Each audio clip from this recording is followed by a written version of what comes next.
kurang lebihnya di 5 juta ya sekarang ini gitu. Untuk bangunan bisa sampai 2 lantai gitu.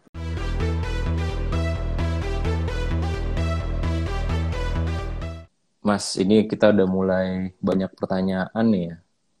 Oh ya, Coba sorry. kita, Oke, iya, boleh dibacain aja Mas. boleh. Ada yang nanya untuk renovasi rumah dengan luas tanah 72 meter persegi Mm-mm. dan luas bangunan 40 meter persegi kisaran berapa ya? Oh Ini nanya, biaya. nanya biayanya.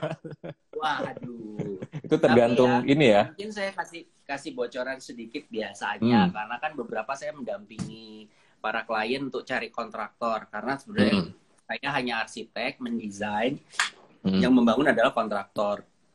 Eh, saya kurang lebih tuh bisa dengan ini lagi balik lagi ke selera tadi ya, finishing dan sebagainya. Itu bisa kalau untuk Jakarta itu 5 juta, bisa 6 juta, bisa lebih dari itu gitu. Tapi kurang lebihnya di 5 juta ya sekarang ini gitu. Untuk bangunan bisa sampai 2 lantai gitu. hmm. Itu per meternya itu segitu. 5 juta per Mungkin bisa meter ya. lebih rendah, ya itu kalau kontraktornya adiknya. Oh gitu. Mungkin ya. Oh ya, ini kalau ngomongin arsitek nih Mas, kadang-kadang kan misalnya arsitek mendesain rumah ya, terus ada yang istilahnya nggak usah lah pakai arsitek, langsung ke kontraktor atau ya udah bangun sendiri gitu, melihat Oh, di jangan. itu. Nah Jangan itu ya itu teman-teman. kalau menurut kalau menurut Mas Ren kenapa kita harus pakai arsitek Mas? Kenapa Gini, harus gitu? Ha.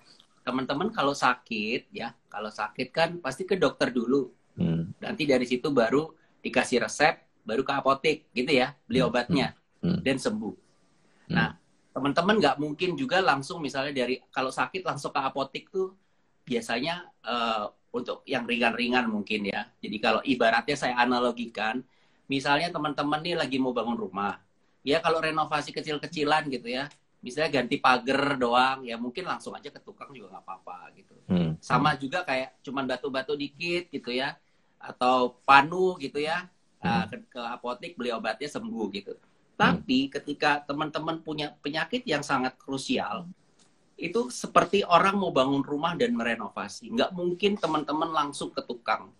Nggak mungkin, menurut saya gitu ya, sebagai arsitek. hmm, Teman-teman harus ke arsitek dulu. Kenapa? Nanti arsitek yang menentukan. Ini tuh begini Pak, ini tuh yang... Jadi kayak dokter aja ngasih tahu yang benar gitu. Karena hmm, kita nggak mungkin menyesatkan lah ya. Kita akan hmm, mencarikan solusi buat teman-teman. Makanya hmm, kenapa harus pakai arsitek di awal, sehingga nanti setelah itu baru tuh cari kontraktornya. Nah, kontraktornya nanti dipandu juga gitu, dipandu oleh para arsiteknya juga, diberitahukan, di briefing dan sebagainya, sehingga teman-teman yang punya rumah, yang mau bangun rumah tadi, sebenarnya akan jauh lebih aman dan nyaman karena sudah menggunakan jasa arsitek sebagai konsultannya gitu ya. hmm.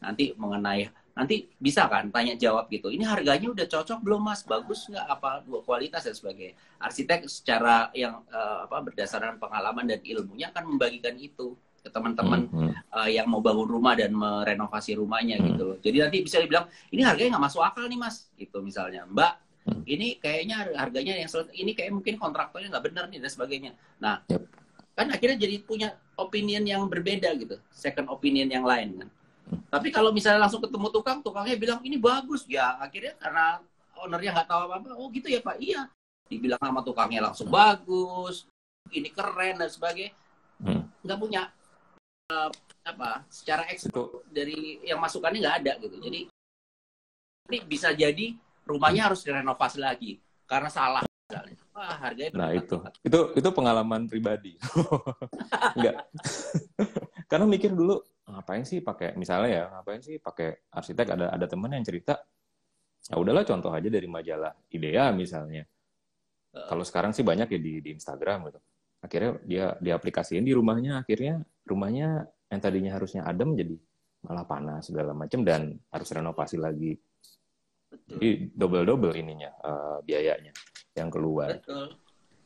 Nah, Makanya dari awal langsung aja kayak sakit langsung ke dokter gitu supaya ketahuan penyakitnya apa, daripada coba obat-obat ini obat itu cuman karena berdasarkan katanya teman pakai ini pakai itu, oh penyakitnya akan jauh lebih ini. Nah sama dengan bikin rumah, langsung aja jadi pada ke tukang, ke arsitek dulu supaya nanti jelas permasalahan itu apa masalahnya.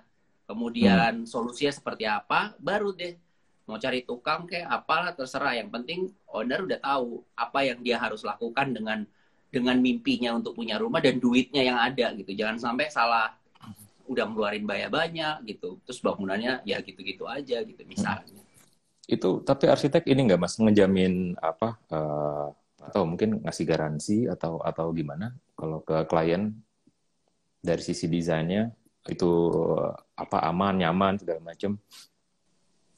Ya, karena kalau arsitek itu kan sebenarnya kita dari segi desain itu udah mempertimbangkan banyak hal, Mas. Contohnya ya, kalau yang tadi tropis itu baru satu hal tuh sebenarnya.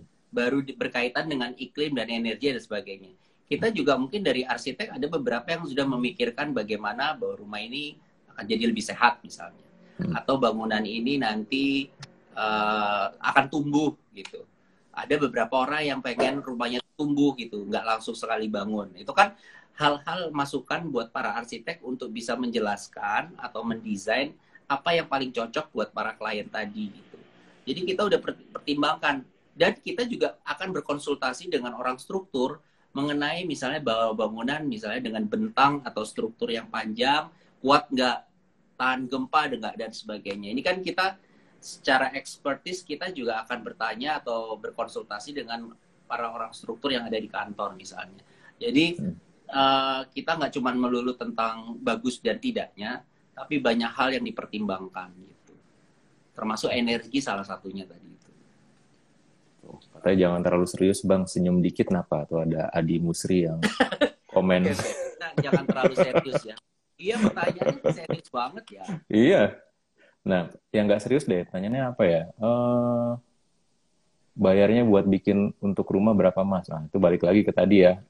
5 juta per meter itu udah paling standar ya. Pokoknya kalau 5 juta itu istilahnya teman-teman sudah bisa mendapatkan rumah yang menurut saya secara kualitas bisa dipertanggungjawabkan lah ya. Jadi artinya memang standar yang biasa dibangun teman-teman di sini dengan kontraktor gitu. Itu sekitar situ. Tapi ada yang misalnya lebih premium dari itu, mau 6 juta. Tergantung tadi kan material. Mungkin bisa jadi materialnya tadi ada teman-teman yang saya mau diekspos Pak gitu. Ya udah, misalnya diekspos itu akan mengurangi semen misalnya. Dia akan mengurangi beberapa material yang lain gitu. Tapi nanti pertanyaannya adalah kuat nggak gitu. Ya kita tahu lah ya kalau misalnya coba diekspos dengan misalnya dengan di coating, dilapisin dan beberapa hal lain itu jelas beda gitu lapisannya. Tahan terhadap cuacanya tentu akan berbeda. Kecuali material-material yang memang sudah dipersiapkan memang dari pabriknya misalnya bahwa dia sudah diekspos dan ini tahan terhadap cuaca, itu beda lagi. Gitu. Ya hal-hal seperti itu sih Mas.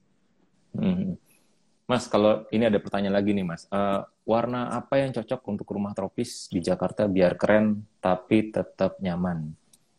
Jadi kalau ini sekali lagi kalau kita ngomong selera sih beda-beda ya. Ada yang suka pink, ada yang suka merah, ada kuning, ada yang abu-abu, ada yang monokrom dan sebagainya. Tapi saya akan memberikan ini lebih kepada hal yang sangat teknis. Di Indonesia, di daerah tropis itu panas. Radiasi mataharinya itu 4 kali dari Eropa. Kebayang nggak? Radiasi mataharinya itu 4 kali dari Eropa. Nah, ketika misalnya radiasi matahari ini panas gitu ya, kita nih biasa teman-teman kan suka nih, ini ibarat nih baju warna putih dengan warna hitam deh. Warna gelap dan warna terang. Coba teman-teman datang ke tengah lapangan gitu ya. Pasti yang baju hitam tuh akan ngerasa jauh lebih panas, bener? Yep. Atau yang warna menyerap. Ya, karena dia panas menyerap. Ya. Betul. Kalau yang pakai baju warna terang, itu jelas dia akan lebih tidak terlalu panas seperti yang meskipun panas juga sih gitu. Tapi paling nggak seperti langsung kayak nyelkit di itu. Nah, itu prinsip yang sama dengan rumah, Mas. Ketika rumah itu warna gelap dengan rumah yang berwarna terang, itu jelas yang satu akan memantulkan panas lebih banyak, yang satu menyerap panas lebih banyak. Nah, sehingga kesimpulan dari ini bahwa rumah tropis itu sebaiknya warna-warna yang terang. Kalau menurut kalau ini Mas semen expose itu kan ada di tengah-tengah tuh, ada di antara gelap dan terang, warnanya abu-abu gitu kan. Nah, kalau menurut Mas Ren itu gimana? Ya sebenarnya itu balik lagi, mungkin ada orang yang nggak apa-apa lah asal nggak hitam rumah gue, nggak apa-apa lah gue take risk gitu karena ini kekinian gitu, raw industrial. Ya silakan, itu lagi balik lagi selera Ke kan. selera ya. Tapi kan saya sudah bilang rumah itu kan mungkin kayak teman-teman pakai baju mungkin nggak hitam semua atau putih semua, nanti kadang pakai pita, pakai ini ada garisnya merah ini itu adalah apa, elemen, ornamen. Nah, sama juga dengan rumah. Mungkin dia nggak semuanya diabu-abuin. Mungkin ada beberapa partial yang berbeda. Tapi paling tidak secara overall gitu rumahnya itu tidak gelap warnanya, itu udah bagus gitu. Paling tidak dia akan memantulkan panas jauh lebih banyak dibanding menyerap. Menurut saya sih itu jauh lebih baik sih. Gitu. Nah, ada pertanyaan dari Mas Diki Lubis nih. Untuk gaya tropis modern minimalis yang tepat untuk rumah mungil. Yang tepat untuk rumah mungil kayak apa ya? Lalu apa rumah modern itu apakah harus disesuaikan atau erat hubungannya dengan lingkungan atau alam? Wah, ini iya berat. Betul.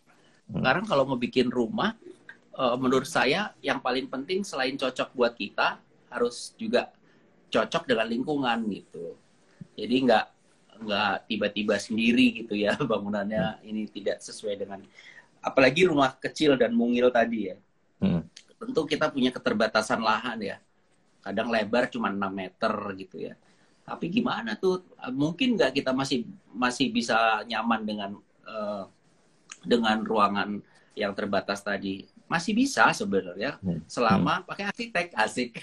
Nggak bangun sendiri. Tinggal dihubungkan. Betul. Tanya ke arsiteknya kira-kira solusinya seperti apa. Saya yakin teman-teman arsitek di Indonesia ini, apalagi yang sudah bersertifikasi dari Ikatan Arsitek Indonesia, saya rasa mereka udah punya expertise di bidang itu.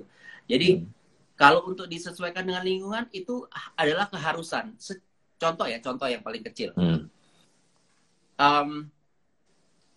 Kita itu sebelum mendinginkan rumah, dia harus mendinginkan lingkungannya dulu, gitu. Itu yang paling manjur lah gitu. Jadi jangan berharap rumah kita dingin ketika lingkungan di luar itu gersang. Oke. Jadi misalnya di luar kita kasih tanaman, kita rindangkan, pasti suhu secara mikro di sekitar rumah kita itu akan turun suhunya. Nah itu akan mempengaruhi udara yang masuk ke dalam rumah. Kebayang nggak?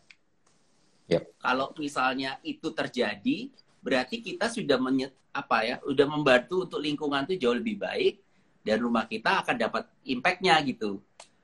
Nah, jadi jangan terlalu tidak peduli gitu dengan lingkungan kalau menurut saya gitu. Biarin aja rumah lingkungan gua gersang, yang penting rumah gua hijau misalnya, atau rumah gua minimalis tropis dan sebagainya. Sementara lingkungannya gersang dan itu, saya yakin rumahnya tetap panas sih. Mau kayak gimana pun, karena pengaruh mikro itu akan jauh lebih kencang. Gitu. Yang nggak ngaruh ya Mas. Itu mah kalau di luarnya panas ya di dalamnya bisa ikutan panas juga.